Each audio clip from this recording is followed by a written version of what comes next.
It was the fulfillment of an election promise. We would cut the fares on Eastern ferries and Marine Atlantic in half. And today, we're making good on those promises. But BC's premier didn't join in the applause. We have to watch the federal government show up on the East Coast and subsidize ferry users that already get a $300 subsidy per each $1 that a BC ferry user gets. David Eby has been calling for more federal dollars for BC ferries. On top of regular yearly money for operations, the province spent $500 million on the service in 2023.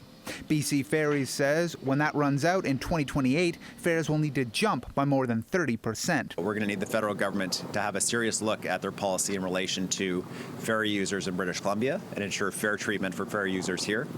And it's time for them to up the federal subsidy that is unchanged for almost 20 years. Meantime, the Transportation Committee is set to review a $1 billion loan to BC Ferries for replacement ferries after the company announced the ships will be built in China, primarily due to cost. Federal Transport Minister Chrystia Freeland publicly criticized the move. Freeland's staff gave no indication the feds would consider increased spending on BC ferries.